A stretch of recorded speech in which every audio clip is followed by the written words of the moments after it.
Yo guys, it's Beast, back with some more beastly content. Today we are going to be covering every update coming in this month, that is the month of January. So we're actually going to start with the Lunar Oracle and the Vision Wheel. So they posted a dev talk on the Once Human community Discord. We're going to go ahead and cover it now. Go ahead and go through everything on it and we'll just see what we're thinking of this. So the Vision Wheel update's actually very good looking. So is the Lunar Oracle update, and let's go ahead and talk about this now. So basically, the visional wheel is a mysterious multi-dimensional deviation. Its origins are unknown and it cannot be secured. Once activated, it warps reality across all dimensions, triggering a range of anomalous phenomena in each scenario. Scenarios affected by the visional wheel are known as visional scenarios and feature unique rules. These scenarios can be accessed via player sign-up. The visional wheel affects scenarios three ways: survival, alters survival rules, environmental conditions, and resource distribution. Combat introduces new weapon types and build changes. Game modes modifies the rules of specific game modes within scenarios. Specific rules of game modes within scenarios. That sounds really nice. Players delving into visional scenarios can earn valuable rewards, including exclusive deviations and mods by completing challenges. Exclusive mods, that sounds amazing. Each visional wheel cycle lasts for approximately 2 to 3 months. At the end of each cycle, the visional wheel will spin again, generating new anomalies. So, will the scenario last 2 or 3 months, or will just the visional wheel cycle itself? Because the visional wheel is also going to be doing some other changes. It kind of sounds like the scenarios need to be a little longer. But let's go ahead and go on this. The visional wheel will spin for the first time in January, introducing the first anomaly, Lunar Oracle. A red moon blankets all dimensions, a doomsday that looms but never arrives. So you get it. You know, Lunar Oracle's coming. January 16th is going to be when the Lunar Oracle visional scenarios arrive for Manibus, Evolution Skull, Prison vs. Clash, and the Way of Winter. So you heard that right. Every scenario is going to have a Vision Wheel version, so you do not have to go play Manibus. You can just play Way of Winter, or if you really like Evolution's Call or Prison vs. Clash, I guess, have Blast, bro, but I'm not doing it, okay? I'm going to be on Winter. I'll see y'all on Winter. If I don't see you in Winter, have fun in Manibus. Let's continue, though. So, February 13th, the Crimson Moon event begins, including a lot of amazing gifts. So March 13th is the Lunar Oracle gameplay is upgraded as mysterious shadows appear. For more information, go to events season in game. On March the 13th, the Lunar Oracle gameplay will be upgraded. Very interesting. Lunar Oracle rule adjustments, survival environment, and gameplay.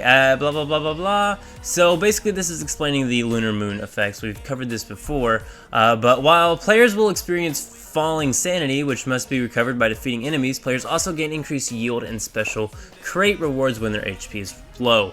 Each scenario will have specific rule changes due to the Lunar Oracle. Survival and combat difficulty in visional scenarios will also be significantly higher. For more details, refer to the Lunar Oracle guide. The second one is combat adjustments. 3 new weapons will be available at the launch of the Lunar Oracle. So I covered this before once again. Critical Pulse is coming, a power surge crossbow with a unique charging mechanic. Crossbow hits will trigger chained power surges, generating orb lightning to deal massive damage. Harness the fury of the storm. Primal Rage, an SMG with special HP exchange mechanic. When out of ammunition, you can expend HP to continue firing this weapon. Life itself is my greatest weapon. We'll see how that works. If it's really high damage when you're using your HP, might be a really interesting build. Hazardous Object, an explosive pistol and there is mods that will heal you. Oh, that gun's gonna be fun, guys. I'm gonna tell you that right now. There are mods that you should get heals every time you get a kill, so that should be very fun in the Lunar Oracle setting, I'm thinking. Hazardous Object, an explosive pistol that has a chance of triggering unstable bomber to deal lots of damage. Accuracy or power, choose both. They called this a grenade. I think it's going to shoot grenade projectiles in the form of unstable bomber, but we will see. 3 new key gears and 1 new set will be available. A new set, that's really cool. Several new mods and exclusive mod suffixes will be available. Cradle, a new seasonal cradle effect will be available. We will also introduce a balance adjustment to some weapons and deviations. Additional details will be revealed in an upcoming event preview. So, the Crimson Moon challenge event, starting in phase 2 of the Visional Wheel cycle, players can earn rubies by performing various actions in the scenario or completing challenges. Collecting rubies will upgrade your event level and unlock rewards. Very nice. Sounds like there's going to be some content in the Lunar Wheel. I told you, Vision Wheel sounds good, guys. Rubies can also be used to redeem unique paint materials, limited cosmetics, and other rewards. That's really cool. Territory decorations sounds like Scheduling changes to other scenarios. Since the current tag for hard difficulty scenarios offer a somewhat repetitive experience, the original hard modes will be discontinued following the launch of visional scenarios. I'm fine with that. To cater to players who find visional scenarios too challenging, regular scenarios of each type will continue to be available. These schedule can be viewed in the sign-up system. That's all the changes that are coming to the scenario. Visional Wheel is a major update to Once Human and requires your support. If you have any feedback or suggestions regarding the content above, please leave your comments down below or let us know via the code dev feedback. So that's the end of the Visional Wheel post itself. Now they also made a post for the Lunar Oracle guide, so let's go ahead and take a look at that now.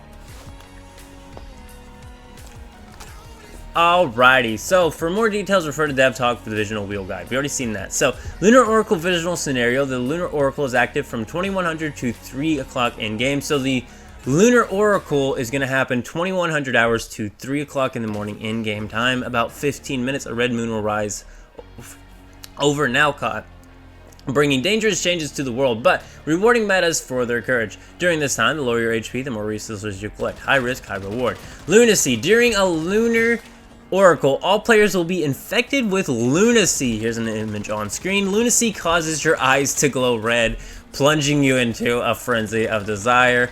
I don't know about you, that looks pretty cool to me. Lunacy causes you to steadily lose sanity, down to a minimum of 20% when outside your territory. You mean we're gonna have 20% no matter what? That's awesome. It also greatly reduces your sanity recovery rate, requiring you to defeat enemies to recover sanity. However, Lunacy also grants a resource acquisition buff that grows stronger as your HP fails. I mean, I'm probably just gonna rock at that lowest sanity and just kill enemies as quick as possible. During a Lunar Oracle, you can earn Moon Whispers by defeating enemies and participating in various game modes. When you have Lunacy, the lower your HP, the more Moon Whispers you obtain. Moon Whispers are time limited and must be used before they expire. If you die, the Red Moon, and look, there's another item we're gonna, I mean, there's tons of content in this, guys. If you die, the Red Moon will grant you a blessing that protects you from the Lunacy during the current Lunar Oracle. You will also lose a certain quantity of Moon Whispers based on your sanity level at the time of death. The lower your sanity, the more Moon Whispers you'll lose. That kind of does suck. When infected by Lunacy, you'll be able to see the world's truest form, allowing you to discover hidden Oracle crates in settlements and more deviated plants in the wilderness. However, gathering resources in the wilderness will carry the chance of triggering deviant attacks. During a Lunar Oracle, deviants in the wilderness will go berserk and become shrouded in a crimson mist, growing more aggressive and dealing increased damage. Unique elite enemies will also appear, targeting metas in settlements. Oracle crates will appear in settlements and can be unlocked using Moon Whispers. These crates come in different grades, each requiring a different amount of Moon Whispers to open. Inside, you'll find exclusive formulas that will significantly enhance your abilities. Oracle crates also contain mods with the Lunar suffix, Lunar animal skins, unique animals, and Lunar Oracle morph deviations. Very cool. Morph deviations. Can't wait to see what those look like. If the Prime War or Stronghold Conquest is started during a Lunar Oracle, the game mode will also be affected by the Wilderness Change and Lunacy. If a Chaos Weaver descends during a Lunar Oracle, the region will be affected by both the Lunar Oracle and the Blizzard or Volcanic Storm. Lunar Oracle while a Chaos Weaver's going on, guys. That sounds amazing. So that's all they told us. I was thinking they said something about a level cap increase. There should be a level cap increase coming on these Lunar servers as well. I do believe I read that somewhere. I think it was probably under game news, but we're kind of in a hurry tonight. I don't really see it. Notice join new squads. Yeah, not seeing it so far. We're going to go over to patch notes now, and we're going to see what they just released. This update is dropping tonight, so on the second furthest, we're going to have this update on. So, first of all, you can now delete characters using the character management function. So basically, that's all about that. Also, the Wish Machine will have a new prize pool after tonight's update. I don't think I'd suggest summoning on these if you're not that stacked on Starcrom, just because you want to save your Starcrom for the new banner coming on Lunacy, which is coming on the 16th. So I would suggest saving your Starcrom, but just so you know, there are 3 new prize pools that are coming, you know, tonight's update. So yeah, and hey, it's also the Savior set, which is good because you can use the Savior set on the previous build of the Bounce build. And then also added the vehicle repair function. You can unlock vehicle repair electric drills for modification 2. Very, very cool. Vehicle repair drills. So pretty much you can repair your vehicles. The ranching game mode has been updated as followed. Reduce the energy and hydration loss rate of animals. Food deposited in the animal trough will no longer spoil but cannot be withdrawn. That's going to make animal farming so much easier. Added an option to control weather reminder in the settings. The default setting varies between scenarios. Hey, I've seen someone complaining about that. They already added that. Attack ranges of trap and weapon combat facilities are now displayed when building them. So Similar to how the water irrigators are, having like the circle around it, it's going to show the attack ranges for the traps and the weapons. So continue, added separate recent tab to structures, facilities, furniture, cosmetics, and eternal land in construction mode. In these tabs, components are sorted by frequency of use. Very, very cool. That should make building better. Added a setting for the glide key. You can now independently customize the glide control. What is that? Oh, I guess it's just the button that activates glide. But regardless, that's cool, I guess. Simplified the controls, blah, blah, blah. Survive the world. Increase the durability of ice cubes in the wilderness. That's awesome. Improve the fridge's functionality. Food and items placed in the fridge now last 20 times longer. Why? I mean, why did they do this? If they last 10 days now, 20 times 10...